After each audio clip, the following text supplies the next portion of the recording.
Welcome to Looking Through the Glass, because apparently nobody knew how to introduce at this point. My name is Giselle, and this is my mother, Sela. And today we have Ray with us. I'll pass over to you, Ray, because you Hi. know what you want to talk about.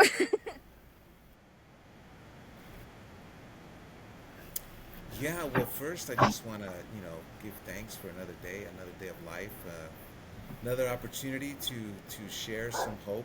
That's my goal, to being a visitor here. We can't access your video. Riverside is having trouble with signal camera. Huh. Check the camera. Yeah, you're frozen on our side. We're still getting your audio and we do a lot of audio too, so you're good to go. Well, okay.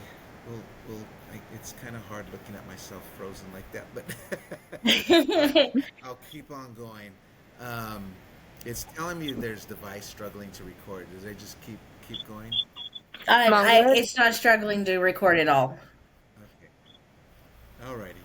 Well, I just want to thank you for even, for the invite to allow me to be here and just share a little bit of my own personal. Yep, it did say it stopped. Oh, uh-oh. It booted him. Why would it do that? Too. It did it to me There you the other Asked go. me to day. refresh, so I did the refresher. It looks like we're good. It's still rolling, so Yeah. hey, Anyhow, raw and authentic. yeah, Because uncut. I don't edit. Yeah. Story of my life. So the Yeah. whole thing, when you talked about if I could share a little bit about my recovery experience and stuff like that, there's a lot of things that came to my mind. I could be here for hours. I know that I'll be writing a book soon. But anyways, for those who don't know, my name is Raymond Rivera, and a plug-in to my social media is Raymond Rivera on Facebook, and then my underscore 1099 grind. My underscore 1099 grind. Why is that? Because I have to. I have to grind for mine. You know, the hustle is real. See my shirt? Hmm. And the hustle isn't just about making money. It's about growing. It's about being better. It's about loving and taking care of your family and your community. So that was never my thought when I first got into recovery. I'll tell you guys a little bit of my story. I'm born and raised in San Diego, California. I'm one of three children. My father was a descendant from the Taino people of the island of Boriken, what people call Puerto Rico, and my mother is descendant with the Mexica people from the side of Mexico, Baja California, Sonora. We have relatives up there. And I never knew this. I mean, I knew my dad was at the time Puerto Rican. I didn't know about the word Taino yet. And my mom was Mexican, American. So, what I like to talk when I share is that identity. Like identity is such a huge important factor for every human being to be able to connect, to be able to say I am who you are, and I have connections with my other people around me. To know that you're worthy is so important. I've noticed, as many of you have seen, things have gone sideways in the world. A lot of things are upside down right now. And I believe it's a lot because people really don't value or know who they truly are. They don't Mm-hmm. know where they truly come from. They don't know what their purpose is in life. And a lot of them are just Agreed. angry, I think. I think they're just angry. And so, anyways, recovery to me is a couple of things. It's Hmm. physical, mental, emotional, and spiritual wellness. That's the important part. How do we find that balance to keep us in that rhythm of recovery? It's not just about saying, I'm clean. Well, so you took a shower. Great, good for you. What are we doing to get better? What are we doing to get Mm. ourselves in a better state? when I was a kid, I had some memories. Some were dark and some were not so dark. But you know, my mother went through a lot with my dad. My mom, I believe, she hasn't told me this. She lives with me, by the way, so I'm looking up to see if she's coming down the stairs. Okay. If she does, we'll just invite her in, right? Yeah, absolutely. Absolutely. So when I was born, I remember a time where I saw her cover her eyes with bacon, raw bacon. And I didn't know at the time, like, why would she do that? But later on, as I grew up, I knew that she must have had bruising around her eyes. And so back in the day, like people back in the day, they would put like raw meat up there to help cover Yeah. the swelling of the bruising. So that's when I realized that, oh my gosh, I guess my father was abusive. And I Hmm. remember telling her one time, I said, Mom, do you remember that time where you had this bacon on your eyes? And she's like, what are you talking about? And I said, yeah, I remember you had this bacon all over your eyes. She goes, you remember that? I go, yeah, I do. She goes, Ray, you were only 9 months old. I said, Mom, Wow. I can see myself in the crib looking across and seeing your face with the bacon. And so what that helped me to understand and realize is that traumatic events, memories, are planted from the beginning of conception, from even in Hmm. the womb, I believe. Absolutely. There's actually scientific proof of it actually being in the womb, causing, Exactly. hmm So those of and you it who are, actually unleashing certain DNA too. mhm. Hmm. So those of you out there who are carrying children, be careful with how you communicate. Be careful what you're listening to and what you're doing, because the vibrations of what you're bringing in is getting to that child. So that's why I think there's a lot more trauma than we really realize. So that was my first, I guess, experience of realizing that, wow, something must have happened. My parents divorced when I was probably around the same time, 9 months. Both my parents decided it wasn't going to work out. So my father, he moved. I'm in San Diego, California, by the way, and so he moved up to Northern California, up to San Jose, a place Hmm. called Milpitas. So because of that, when times were difficult and challenging with my mom, she would send me up to my dad. So I would go to my dad's, and they were very two different sides of the spectrum. My mom was like, "What do you want from the store, Ray?" Mom, I want ice cream, I want chocolate cookies, I want donuts, I want all this. And she would buy them, and I would eat them. So hence I had my first addiction was sugar. That Hmm. was my first drug of choice was sugar, by the way, you know? That was Yeah, like the as is all of us, we don't know how much we are actually poisoning ourselves and our children with it. it is horrible. I don't know. Yeah, I know there's some studies about this as well, as far as with diabetes and all those different things. Hmm. But and my father was not. My father was like, "What's for dinner, Dad? Liver and onions." Ugh. What's for dinner?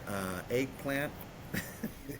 I like eggplant. And you better eat it. Well, I didn't. I was 6 years old. I didn't want no Yeah. eggplant. I wanted McDonald's.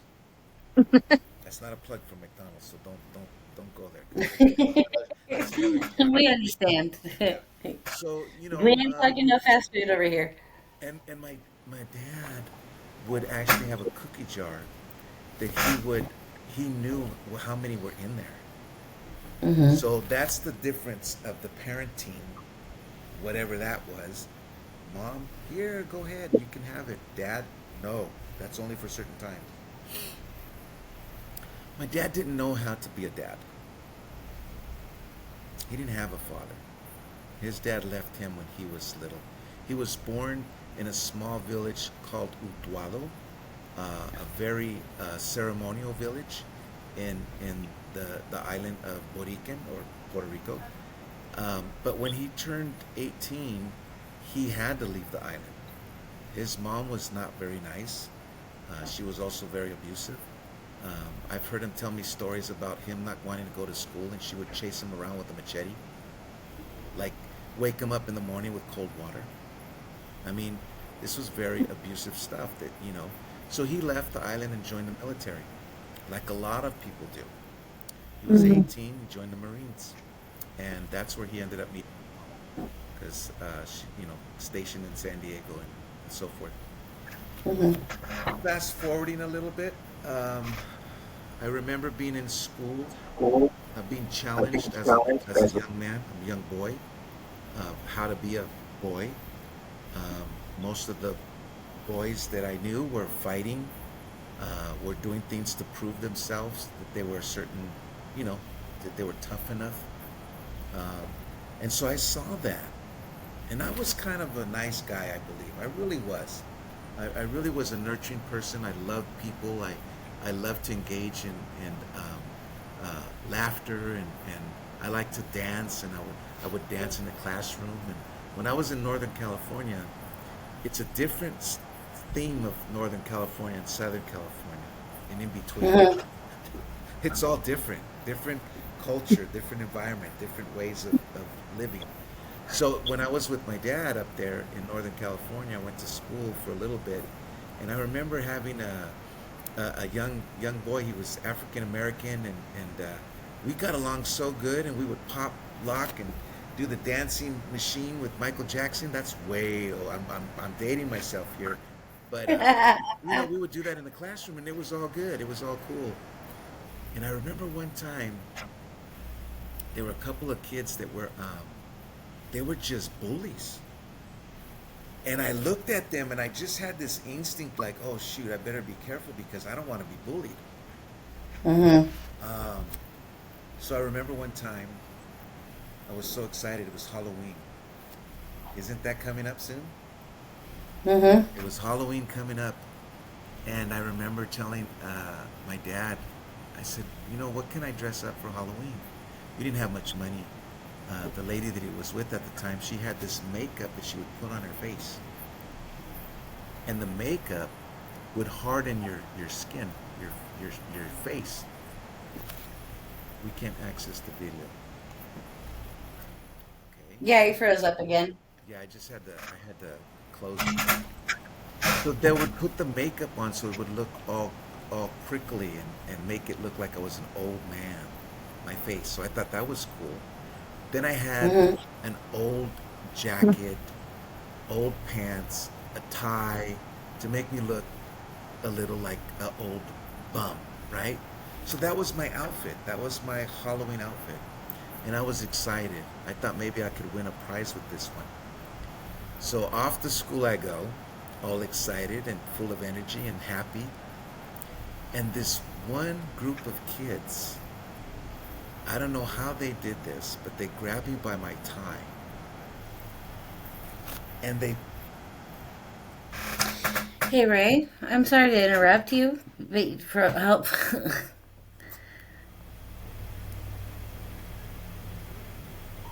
yeah, There we go. There we go. That was all that I was going to tell you to refresh it. yeah, That was it. it tells you what to do, so that's pretty cool. Yeah. So this guy or this kid grabbed my tie and started swinging, and I started like walking with him, like he was spinning me around, and I just kept running because I felt like if I stopped, I was going to get choked, and he Yeah. wouldn't let me go. And there we go again, another traumatic experience for a young kid to have gone through. I had no one to really talk about these things. If I would have told my dad would have told me to go out there and kick the kid's butt. That's pretty much what he would have said because he did that Hmm. another time that I had an experience similar. So yeah, those are some of the traumas of experiencing as a young man, as a young boy. I never dressed for Halloween again. Um, and sure enough, I started hanging out with a little bit more of these guys, the kids that were kind of bullies. One time in the classroom, people were challenging someone to go take the clay out of the teacher's classroom, out of her desk. They had clay there for activity, you know, just what do you call it, crafts and stuff. Hmm. So guess who volunteered to go do it? I did. You. And Yeah. guess who did it and got away with it? I did. And that was like a huge hurrah for the boys. Look Mm-hmm. at Ray's cool. He got the clay right out of the teacher's drawer. He's down. I don't think they used that term back then, but I was getting in. So that's what I learned as a kid, as a boy, how to express that way. There were girls that were going through experiences too. They were going through different things at home, different things that they didn't know how to see or how to address, sexuality type stuff. There was a Mm-hmm. lot of discussion about what that was. Nobody explained what that was when I was a kid growing up. I think that's another part of trauma, not talking to your children about the body and how the body does change. Some people think that's taboo, or you should be telling your child these things. Or actually, it's important to let them know that this is part of who we are as we grow. I remember in between school classes, there was it was like show me yours, I'll show you mine kind of thing, and that was Mm-hmm. so cool. Like, oh look, oh look. So again, these are experiences. These are real experiences that kids go through, and nobody wants to talk about it. Nobody wants to say anything about it. Why not? We need to talk to our kids. We need to talk to each other about these things so that they're not taboo. So it's just part of living. It's part of being human. It's part of growing and changing. Of course, we get to a point where we want to realize what's right and what's wrong, what's going to help you and what's going to, not help you. But that was not in the parental manual that my parents got. Mm-hmm. They didn't get, right. They didn't have those, and I don't know if they have them now. So that's just a little bit of that experience. Of course, my mom, being divorced, remarried a couple times. I have a half. I don't like to say half brother. He's still my brother, but he has a different father than I do. I love him dearly, but his father drank a lot. Nicest guy, really nice, caring, providing, but he drank. He drank, but he got up to work. He'd go to work. He was a pipe fitter for many many years, retired, but he just that alcohol at the end it did raise havoc on his physical. He Yeah. lost because of it. So those are some of the experiences growing up. For anybody that's out there that's having challenges or thinking of their challenges growing up, don't be afraid. Don't hide from it. Don't be ashamed of it. Religion has a big part of doing that to people. I don't know why Yeah. they use that so much. Unfortunately, they used it to colonize and wipe out a whole, uh, uh, you know, culture in this country. But yeah, religion has Multiple. played an impact on people's lives in a negative way. So hence, I Mm-hmm. gotta bring up my godmother. Can I talk a little bit about my godmother? Mm-hmm. You guys know what a Please. godparent is? Yeah. Mm-hmm. So my parents were raised Catholic. The Catholics came, the Spaniards brought Catholicism to this country. The Crusaders, horrible people, they were very bad. But Yeah. nonetheless, it got meshed in with our native uh, culture as well. So there was some transitioning with the religion, and we kind of found a way to work it somehow, some way. But my parents were very, very Catholic, very Catholic. So in the Catholic religion, they have godparents. So when you go through certain steps within Catholicism, you have to have like godparents. They're going to teach you how to, be a good Catholic, or I don't know, good person. Mm-hmm. So I had a godmother. I had several of them. But the one godmother, I love her. She taught me about Jesus. But she taught me about this Jesus as it was a real human being who wasn't about building religion, but just about helping and healing people and sharing with people about the power of prayer and letting people know that we come from a place and we're going to a place. She didn't give me all the other rhetoric about the different things and the chapters and all those. She just taught me that simple explanation of what his works were. She talked about how he healed people. She talked about how he forgave people and loved people. Those were the things that came into my memory. I was like, man, that was like a superhero. Hmm. I was like, this is like a superhero to me. This would be so cool, like Spider-Man or Thor or one of those superheroes that's out there to help people. I was like, and that's how I received that. Hmm. Like Wow. what to be, how to be Kid, a decent human I being. started like say that again. It's like how to be a decent human being. Exactly. Exactly. Just be, yeah, loving and caring were the teachings that she gave me. So I gravitated to that part. I really did. Um, fast I'm forward. sorry, you just hit a lot of spots that Giselle and I discuss a lot with the religion and Jesus and stuff like that. Yeah. That he was a human being and he came Yes. here to teach us. Yes. You know, Yeah. it's just really funny. I don't believe in coincidences. Mhm. Me neither. Me neither. I'm not here by coincidence. There's a purpose. Yeah, we're here. Exactly. Yeah, we're here purposely, on purpose, and with purpose. Yeah. So that's kind of how I got introduced to that part of um, faith, belief, hope. Hmm. And so I wasn't a church kind of guy. I would go to church. We would go to church. I would pray, and I would go through the motions. I would like I like to see the different um, idols of the what do you call them, like Mary and show all the different um, Oh, the disciples. yeah, all that stuff. I used to think about them and I go, wow, this is pretty interesting. Wow, look at all these. What is their history? Like, what did they do? Who are they? I thought that was pretty cool.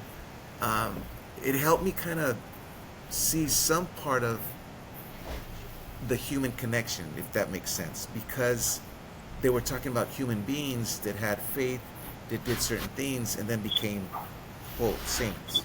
So I thought that was kind of interesting, but I wasn't really all into the whole that. So I didn't gravitate, but I did pray. I always prayed, and my prayer was real simple. It's kind of like how I'm talking to you guys.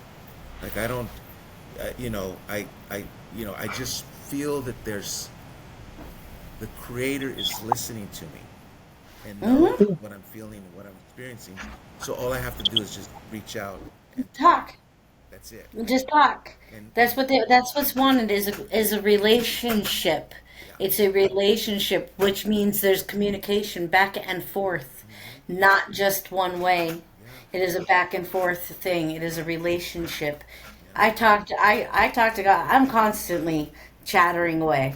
yeah, yeah. Me too throughout the day, and yeah, Hmm. experiences. Yeah. So that And I was cool. argue.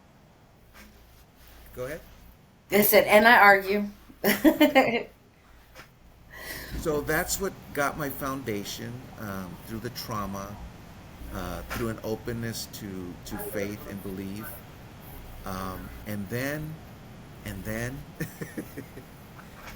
there was the drugs.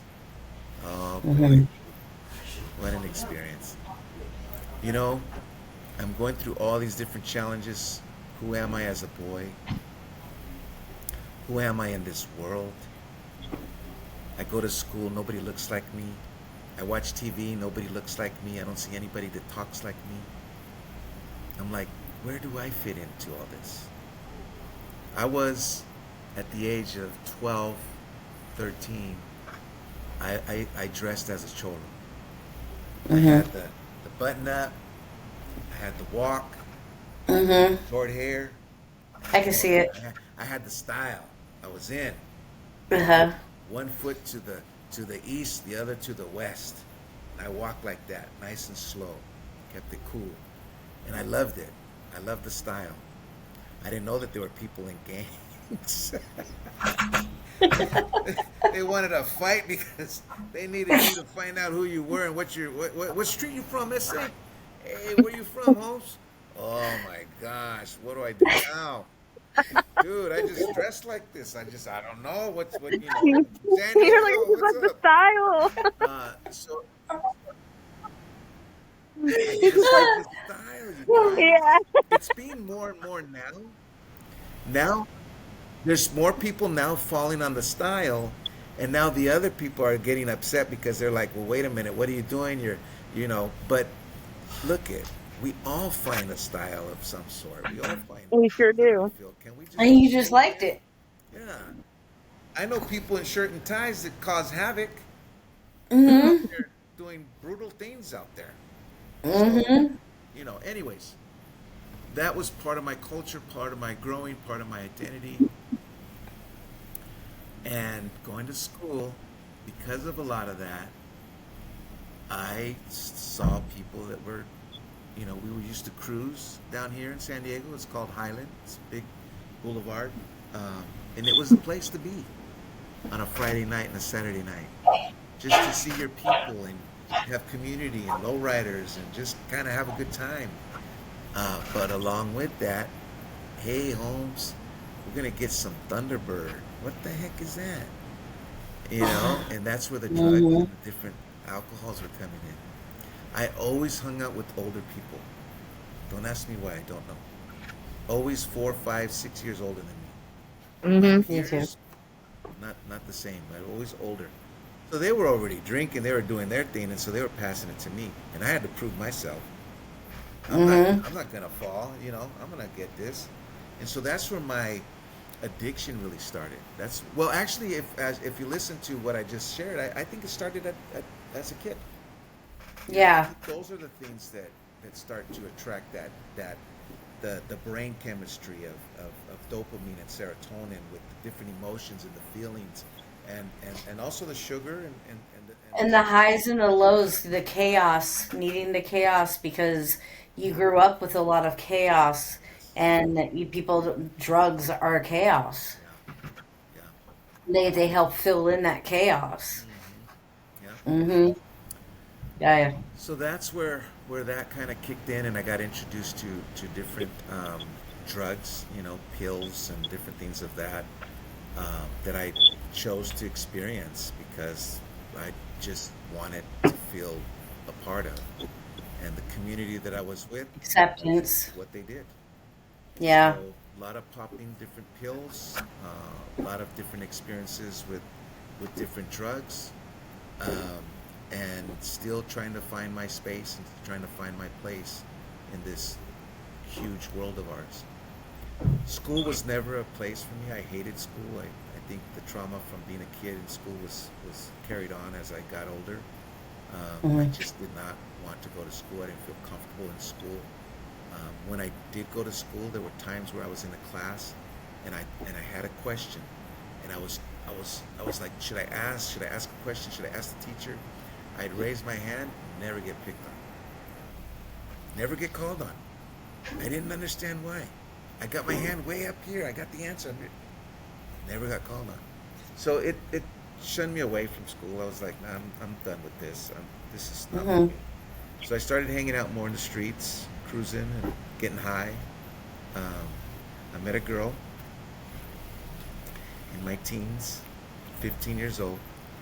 Well, I probably met her when I was like 14, 15 years old. And we got married.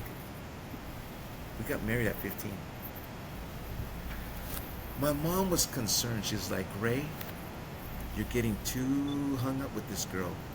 I'm going to send you to your dad because I don't want anything, this is getting too serious. You're getting too involved. Mm-hmm. Okay, cool. She sends me to San Jose. So I'm in San Jose with my dad. I'm already a teenager. But, I still don't know him. I don't really feel his fatherness, but I'm making the best of it. And he was cool. He was kind. He taught me how to cook a few little dishes, and he cooked some really good food. He was really a good cook. My dad was always in the kitchen. He could do a pot roast. They call it carne encebollado. It's steak with onions. Oh, delicious. Arroz con gandules. Rice with pigeon peas. The bomb. He would have it to where the oil was at the bottom and it would burn the bottom part, but nobody could eat that part because that was the best. That had all the flavor in it, all the flavor. So I'd always like, hey, Dad. He said, here, I'm gonna give you a taste. But he taught me how to make that rice and stuff. But he was really cool. I loved him. I just didn't know. I didn't know I loved him.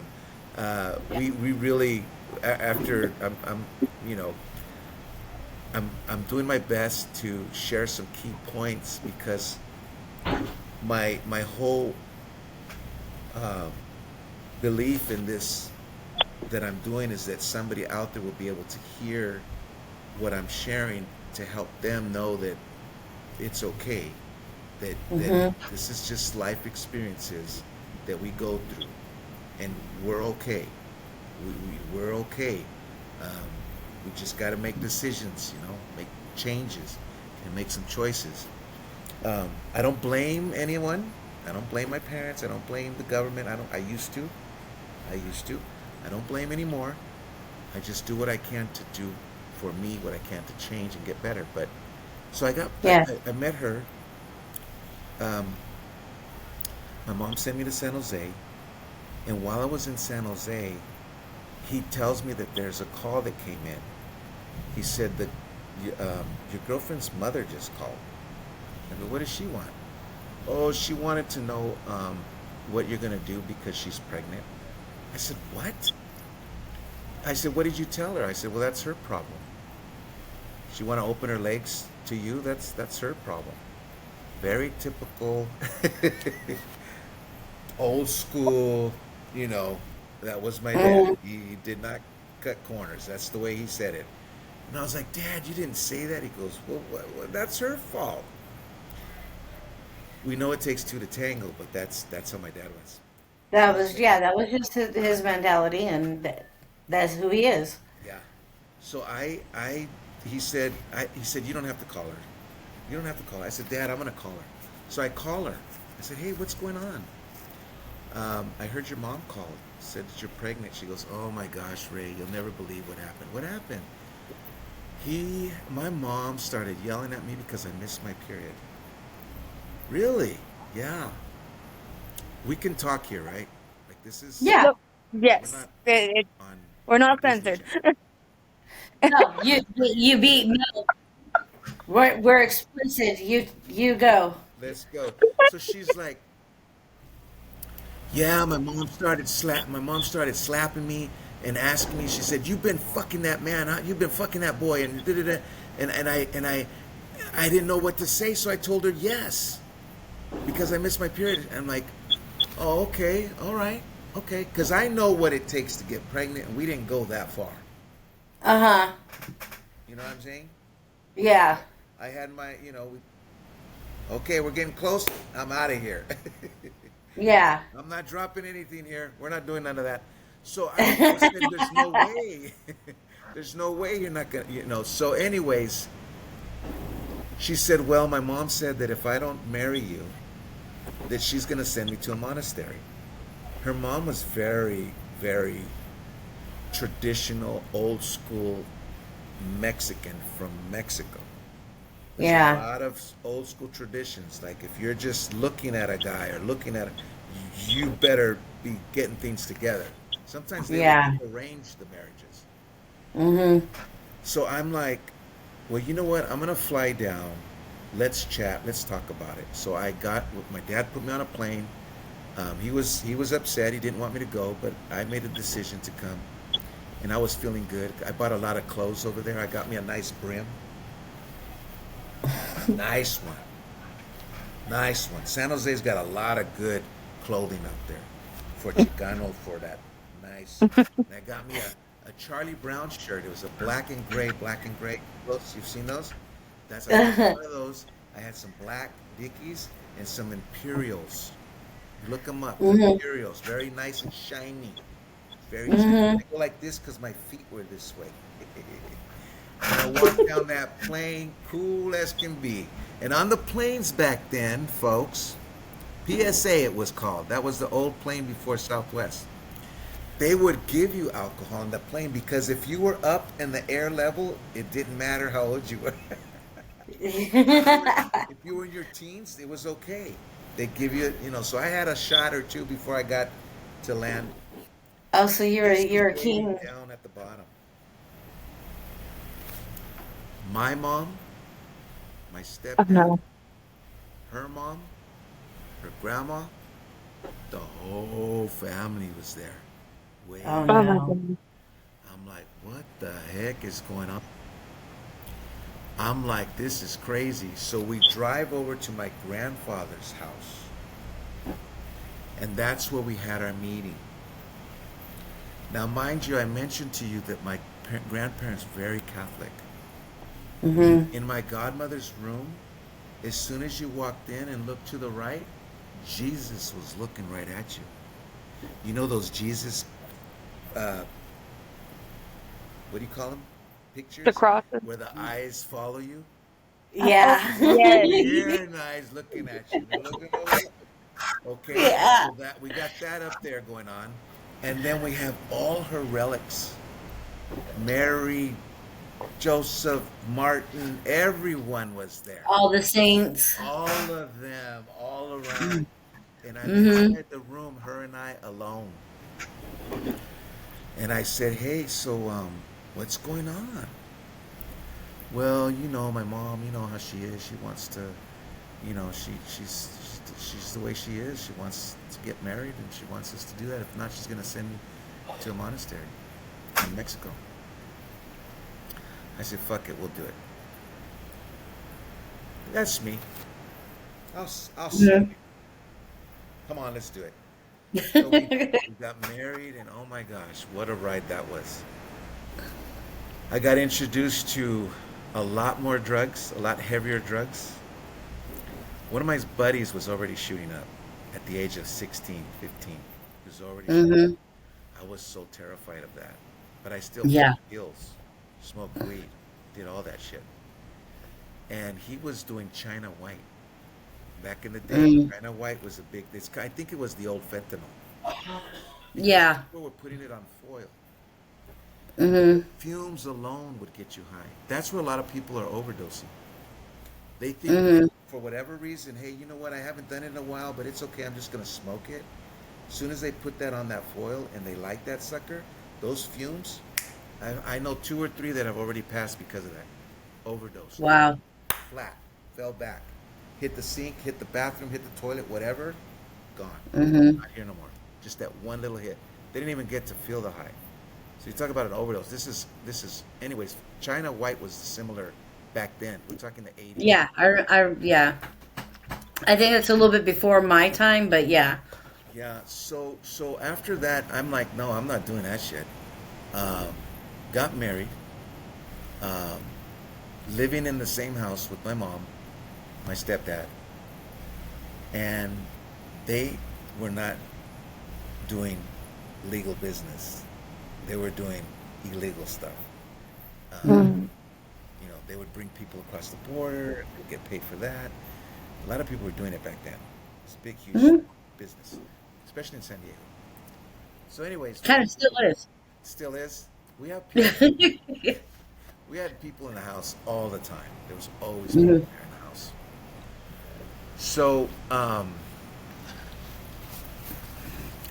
I'm. We're having some challenges in the house. Um, my mom ends up, or my dad, one of them, they got to end up going to jail. And my dad, my stepdad, he's like, you know what? You can't stay here. We can't keep you here. You're gonna have to move up north. We're gonna put you in a home. I'm actually going back a little bit. This is something that happened before I got married. I forgot. I just came to me right now. I think it's important. Um, so I had to go out of town, and they put me in a house in LA that's what we call a drop-off house. That's Hmm. where all the people meet up, and then from there they take the people where they need wherever they're going, and then they charge them. So I stayed at this drop-off house at a young age. They were nothing but um, ex-cons and straight Not a safe place. straight gangsters. They had ink Yeah. all the way down. Not my ink. I got stuff that says believe, and my stuff isn't. They had like guns and their neighborhood and all that.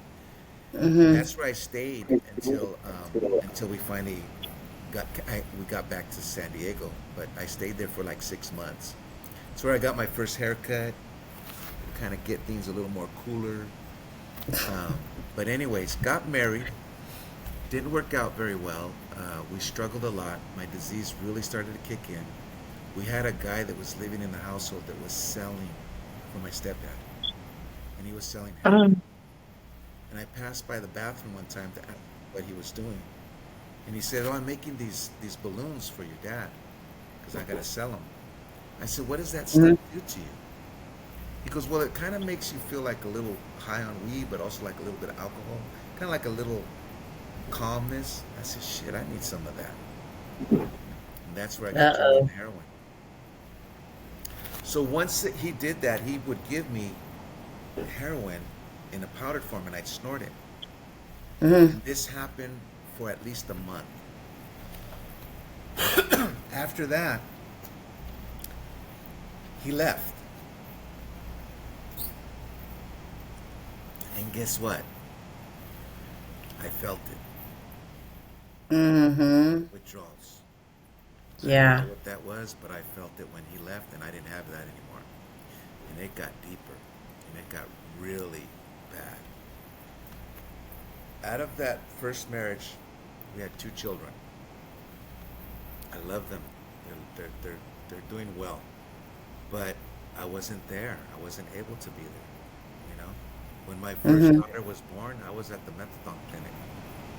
I had to get the methadone before I was able to go to the hospital. When my second child was born, my son, I was at a dope house trying to get some dope, and the mom called. She knew the house. Said, "Hey, is Ray there?" Uh, yeah, and I'm like, Hmm. "No, I'm not." And she's like, "Oh no, I'm sorry, he left." She goes, "Oh well, just let him know that he has a son now, and that he can come and pick up his clothes later on this afternoon." Right. She had it. Yeah, she had it. So that's what happened with that. It didn't work out. I wasn't able to be there for my kids, my first two, when they were little, and the disease really kicked in. I started selling. I started using. Um, it got really dark real fast. You Hmm. just imagine what people do when you're in that environment of selling and using. I only sold to keep myself high. I sold Yeah. a lot, a lot of heroin, and and I'm not doing that to brag or nothing. It's just that's what I was doing. But That's I how Yeah. much you were doing. but I used so much, yeah. So I got caught a couple times. First time was like a slap on the wrist, get clean, you know. Hmm. And then I just continued to get worse until I ended up using all my county time. For people who don't know, you have the county where you live. They have their own rules of the county and what constitutes as illegal, and they have their own um, penal codes to that's going to happen, what you're going to get because of whatever you did. And then you have the state, and the state where you live also has their own codes, and so that's the other part. And then you have the feds. The feds is all over, nationwide. Hmm. So when you look at county, you're looking at local stuff that, like, maybe a petty, like a not a petty theft, like maybe your first petty theft. If you Yeah, your stole first something at one. a store, get two, then it becomes a felony, and then that's state. So I had Hmm. exhausted all my county time. from my little misdemeanors that I would get, and then some of them felonies. Mm. So finally, they said, Ray. They didn't say Ray, but they said, Mr. Rivera, you're going to Close prison. enough. You're going to prison. I was 24 years old. Wow. And I don't know if anybody knows about the prison. There's a lot of TikTok stuff about prison. I don't know why. I don't think it's something that should be on TikTok. I don't think people need to know. And some people are really like putting out some stuff out there that I don't think, I don't know. It's just not, it doesn't make sense to me. But imagine being locked up and you are having issues connecting with yourself in your own community family, and now you're in a huge population, which is almost another world. So Hmm. everybody within there has to find some means to survive. Yeah. In California, there's different sections for everyone. They don't, well, back then they didn't. They had subgroups. They had whites were here, Mexicans, Southerner, Northerner, and the others. The others could be Native Americans, Asian Pacific Islanders. So you have all these different races and all these different areas within the prison that have to choose who they're going to click with, because they're either going to be a little more safer or a little more unsafer. To make sense. Yeah. So anyway, so I already knew. I was like, okay, I'm finally going to the big house, and I went in there, and I hated every minute of it. But of course, I'm not going to show that. I can put a face like anyone else. I've learned that, right? You guys heard the beginning of my story. I had to Yeah. learn to adapt in those different types of environments because of what the family was all involved in. There was criminal upbringing. There was no, you know, Leave It to Beaver family. There was no The Cosby Show. It was not that was not happening in my life, and I think a lot of people's lives out there. You have children having children. How are you going to be able to raise? So people are, hurting. They're in need. They don't know. So that's what ended up happening, and I didn't want to go there. And I was there, and the time that I was there got me to really think back on my faith. I always prayed, by the way. If I went and did a crime, I prayed to get away. If I got caught, I prayed that everything would work out. Even when I got high, I prayed that I wouldn't OD, or that I wouldn't get burned and all that stuff. I always prayed. It was funny. I prayed a lot when I was high. Every time I got high, I would pray. Yeah. Hmm. And I think, you know how some people say, God answered my prayer, or God allowed me to come in, or God finally. I don't think that's the case. I think what happens is we as individuals find our God, right? It's in Within us. us, It's in within us. ourselves. And now we decide to start really working it and saying, oh, okay, Hmm. I do have the power to change. I do have the power to do something different. That happened in prison. I I believe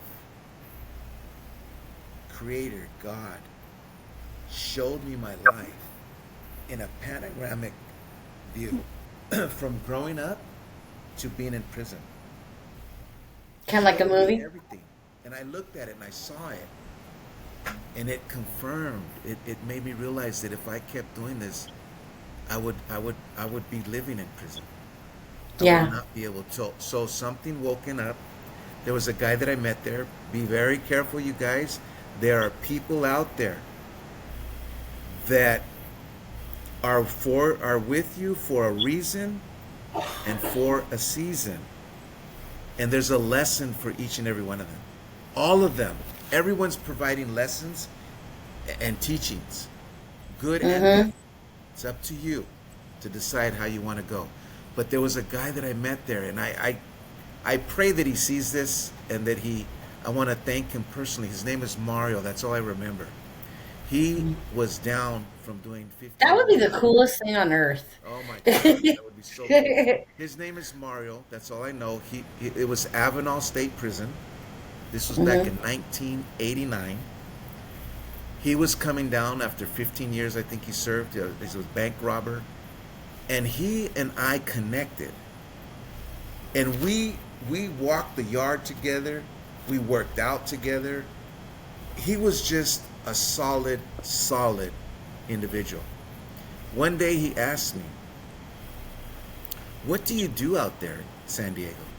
I said, "Oh man, I hustle, I sell, I do all this." He goes, "Really? How was that? How did you make a lot of money?" I go, "No. Why?" "Oh, I use, man." All proud. "I'm a straight shooter, homie. I shoot heroin. I just, yeah, boom, I get down." Mm-hmm. What? He looked at me like a deer in a headlight. He said, I wouldn't have never thought that. And that freaking stunned me. The Mm. first person in my 24 years of existence that planted a seed of hope and said he did Right? not see that in me. And I thought to myself, could it be?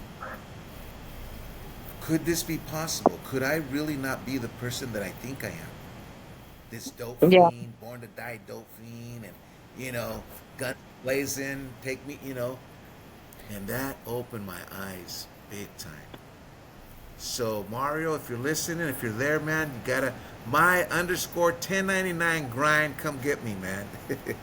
But I want to thank him because that's what he did. He planted that seed. So when it was time to get released, I told myself I was not turning back. I was not coming back. The COs there, the correction officer, said, "Oh, we'll see you." I said, "No." Mm-hmm. Straight in the eye, I said, "You will never see me in here again." "Oh yeah, we'll see you probably next week, next month." So I left that place full of joy and happiness. I don't know, you know how some people they say that when you have that connection with the Creator, God, that there's a peace. What do they call it? A peace of that surpasses all understanding. Something of that Mm-hmm. nature. That's the peace I felt. I was broke. I didn't have a house, a pot to piss in, or a window to throw it out, and I was on my way It, to San Diego. it's called being content wherever you are, or Yeah, whatever you're dealing with, or whatever season you're in. It's being content with whatever you're in, yeah. and it's really funny because I was actually, but that was a sermon I heard today. Wow. Yeah, because like they say, the eye of the storm is calm Hmm. thing when all this stuff is going on. So that's how I felt, and I was released, and they gave me $200, $200 gate money, and with that money, I was told to report to my babysitter, the parole officer, and not to Hmm. commit any crimes. I knew the first thing is that I had to stay clean. I knew that much. I knew that if I used, I was going to go right back. So Yeah. I'm on the bus. I got my Walkman. For those of you who don't know, you can look it up on Google. It's a little thing that goes over your ears. It has a little radio in it, AM, FM, and that was my higher power almost. I just listened to that. It was just kept me smooth, and I was cool. And got to San Diego, $200. Didn't know where to go. I called my mom. I called my friend that was still using, that I used for many years with. I'm telling you, this is how close I was. This is how, I want people to get this. Yeah. This is the disease of doubt, the disease of fear, the disease of unworthiness. Hmm. And then we'll Sure is. call it addiction.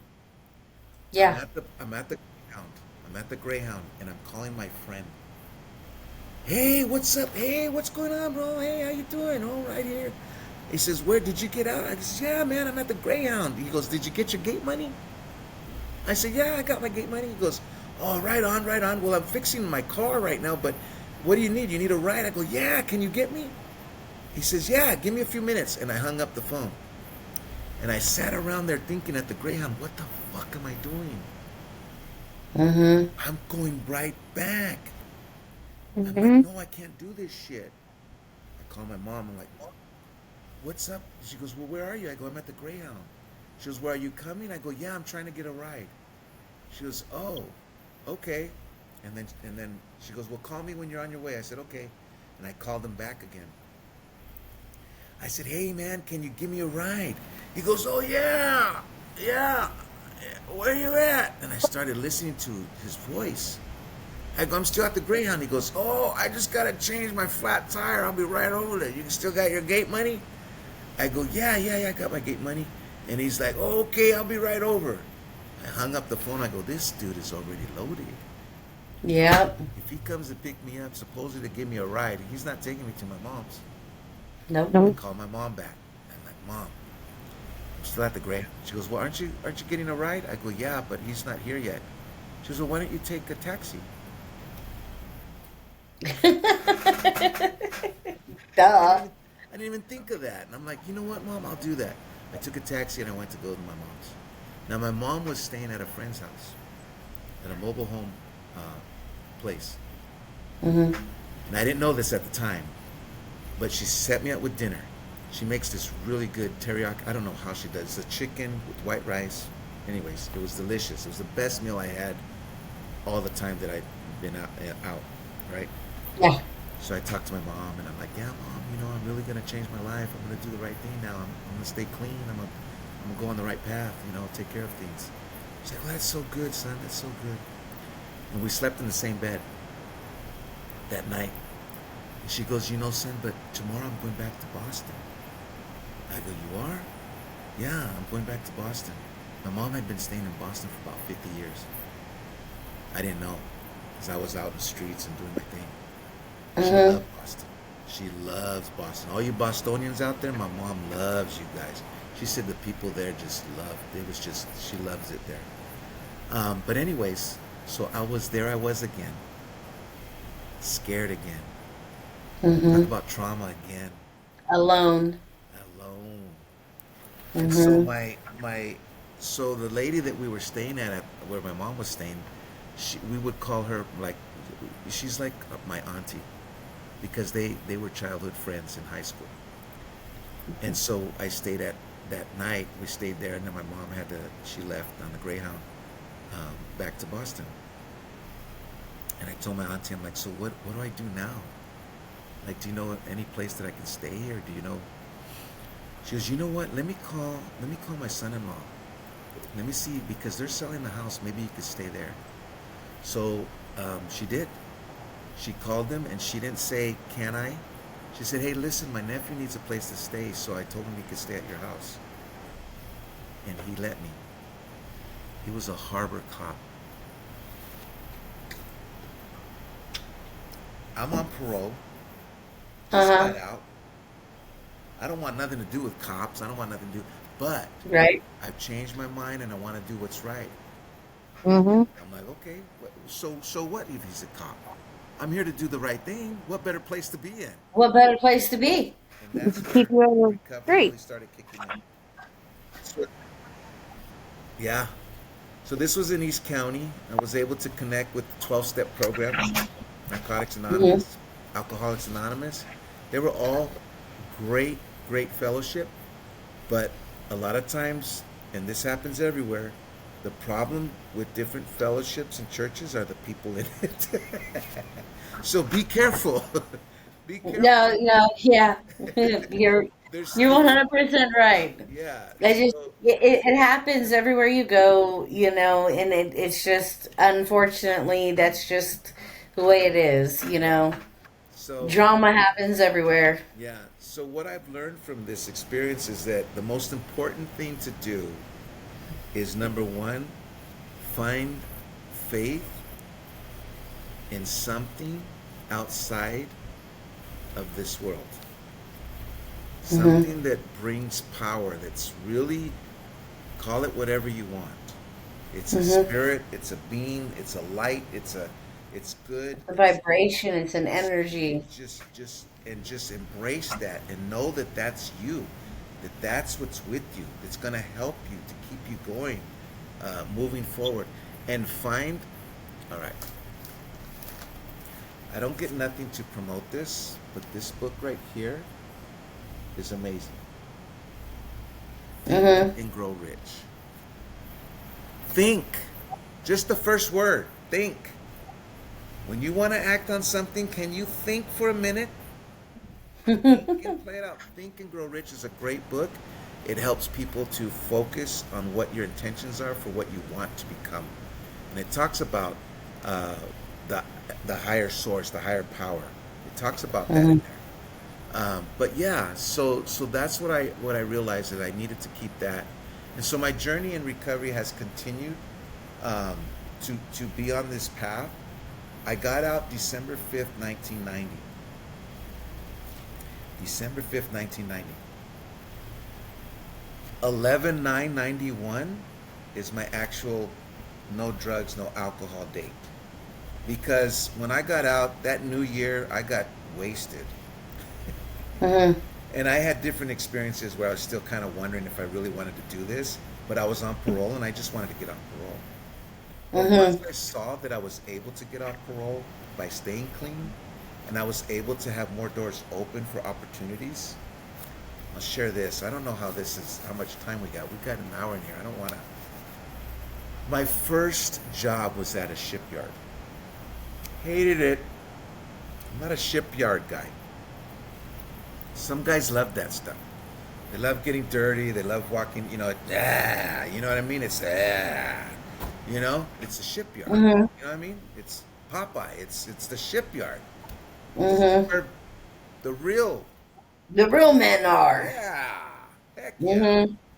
Not this man. I hated it. I hated that place, man. Anyways, um, my auntie told me there's this lady in the community there.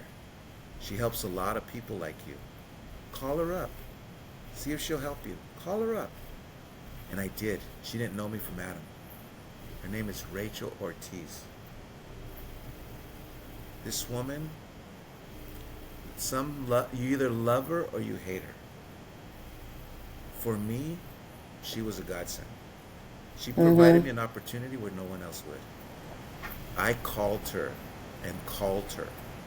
Hi, my name's Ray. Hey, my auntie told me that you could, probably help someone like me. I just got out, this and that. Oh, really? Oh, yeah, but I don't have anything right now. Oh, okay. Why don't you call me back in a month? So, okay. I called her back. Hey, do you have anything? No, not right now, not right now. She kept telling me to call her back, call her back, call her back. Finally, I got a call.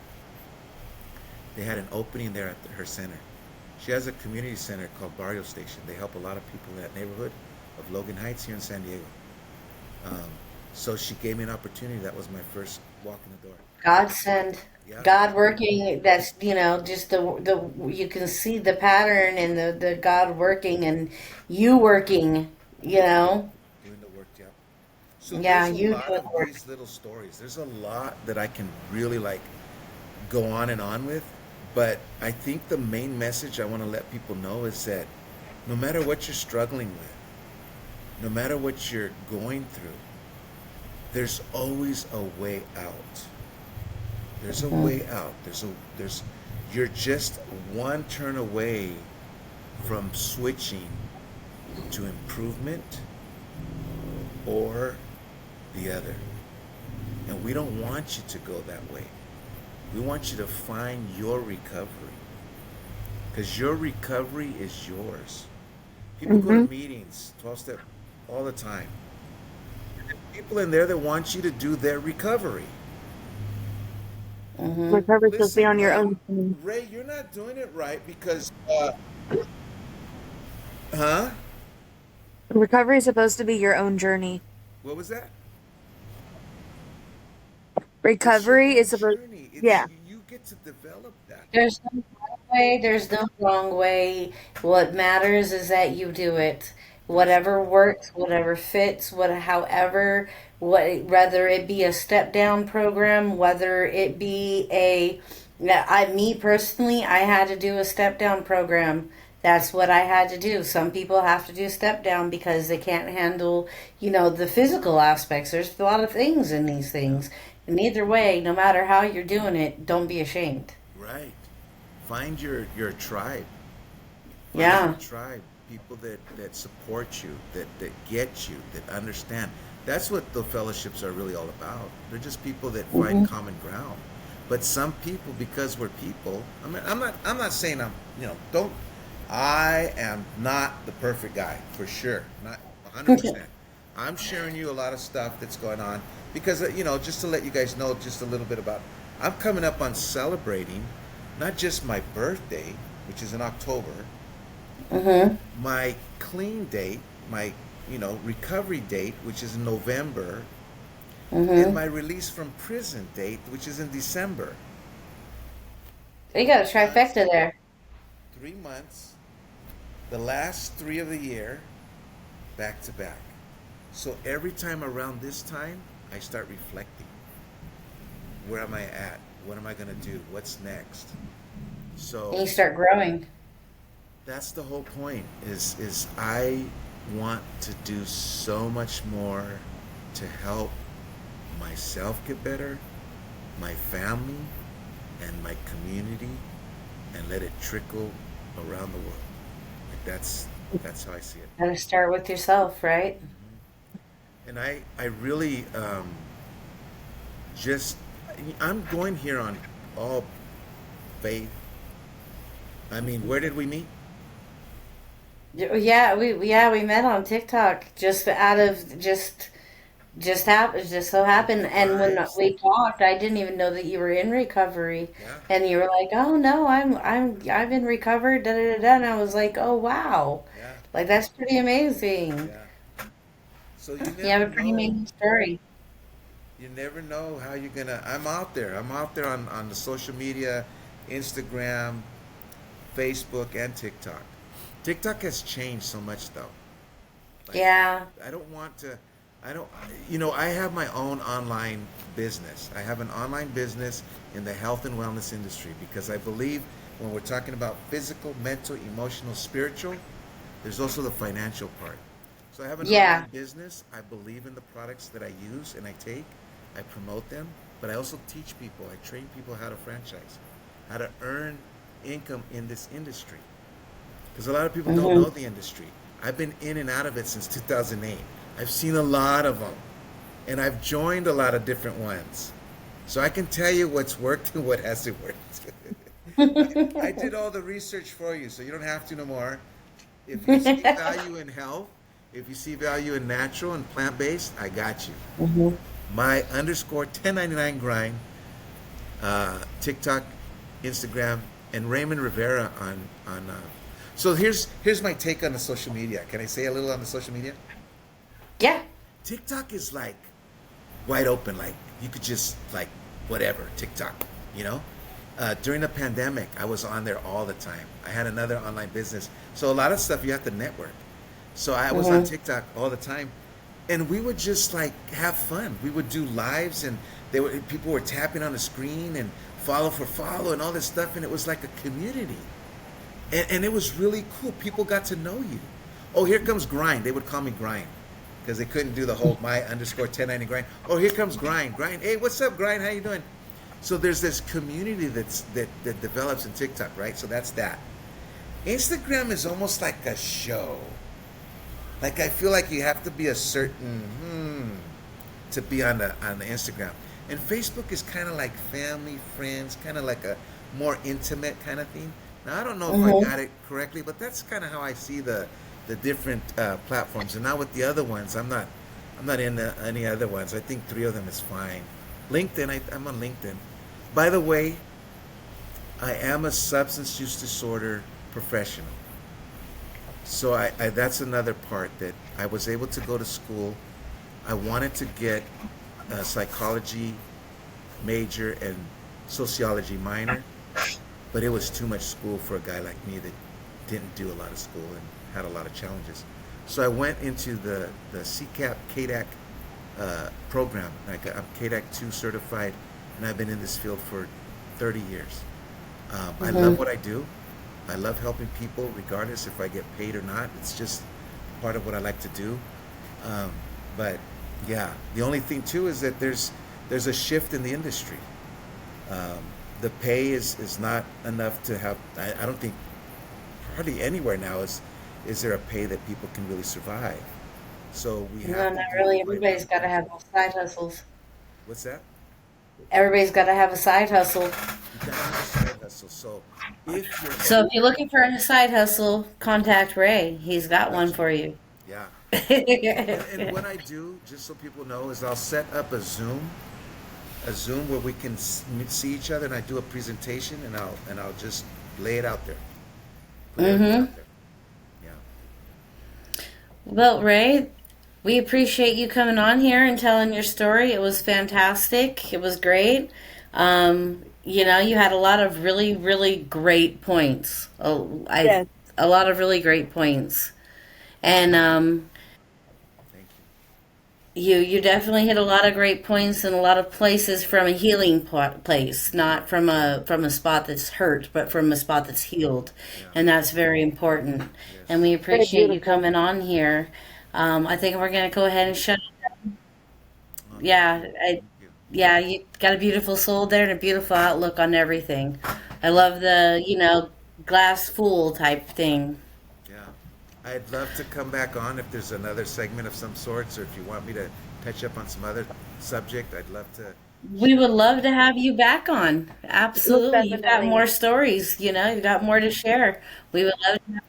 Thank you guys. Yeah, Thank you we so had a much. great time. We All had the a great best. time. All the best. Keep on All pushing right. forward. Keep on moving. All the way. We're pushing this. We're pushing this until we can't push anymore. Good. Stand All up. the way. Stay up. We'll be in All touch. right. Yeah, we'll be in touch. Let me And know. for all of you that watched, thank you for looking in through the glass. Yes. Did you have something to say? No, just want to let me know where else I can see this and on the different We're platforms. we're on we're on all the little YouTube, podcast Apple, stations. We're on Apple, YouTube, and Amazon Good. and and Spotify. Spotify. Like and subscribe. Yes. Like and Please Like subscribe. and On the follow YouTube, like and and subscribe. We're like right there at the 500. Do Follow, all those, click all those subscribe, buttons. support, comment, all that good stuff. And All take care of right. and yourself, like we everybody. always Thank you say, so go much. and email. Thank you, Ray, and we'll most definitely be in March. Yeah, thank you. We'll be in touch, and we'll do this again for sure. Sounds good. Take care. All right. Thank you. Bye.